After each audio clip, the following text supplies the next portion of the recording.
नमस्कार विद्यार्थी मित्रांनो, त्रिशा विज्युअल लर्निंग चॅनल मध्ये आपले सर्वांचे स्वागत आहे। तर आज आपण बघणार आहोत स्वामी विवेकानंद अप्रतिम मराठी भाषण। भारताच्या अध्यात्माची महती जगाला दाखवून दिली।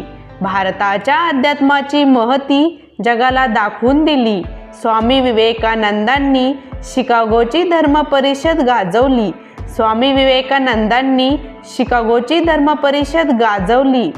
सन्माननीय व्यासपीठ, वंदनीय गुरुजन वर्ग व येथे उपस्थित माझ्या मित्र मैत्रिणींनो, आज 12 जानेवारी स्वामी विवेकानंद यांचा जन्मदिवस।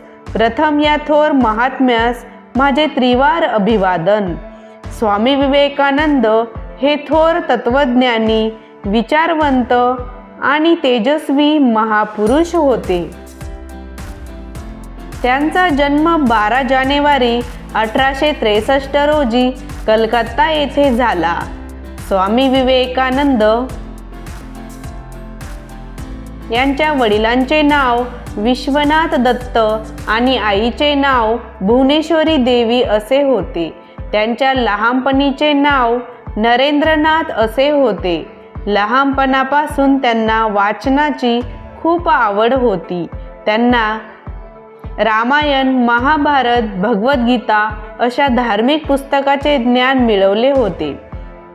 त्यांना व्यायाम, कुस्ती, पोहणे, गायन, वादन, घोडेस्वारी इत्यादी छंद होते।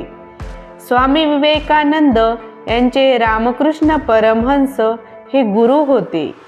गुरूंच्या भेटीनंतर खऱ्या अर्थाने त्यांच्या जीवनाला गती मिळाली।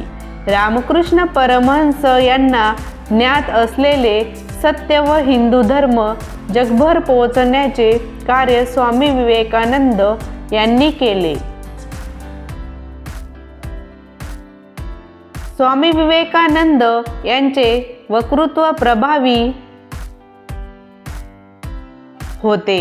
11 सप्टेंबर 1893 मध्ये अमेरिकेतील शिकागो येथे जागतिक धर्म परिषद भरली होती।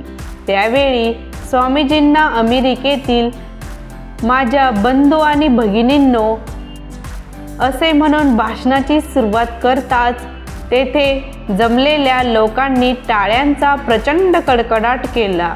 स्वामी विवेकानंद यांनी इसवी सन 1897 मध्ये रामकृष्ण मिशनची स्थापना केली। त्यांनी खूप कमी वेळेत वेद आणि योग यांचा प्रचार जगभर केला। त्यांच्या मते हिंदू धर्म म्हणजे फक्त पारंपरिक ग्रंथ नसून अखिल मानव जातीने अनुभवलेले आध्यात्मिक परमोच्च शिखर आहे। स्वामी विवेकानंद यांचे भारतासाठी व विश्वासाठी अतुल्य योगदान आहे। त्यांनी तरुणांना विशेष मार्गदर्शन केले।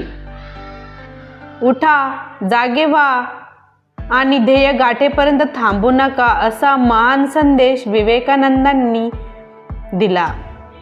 दुर्दैवाने 4 जुलै 1902 रोजी हे युगपुरुष, कर्मयोगी, धर्मयोगी स्वामी विवेकानंद अनंतात विलीन झाले।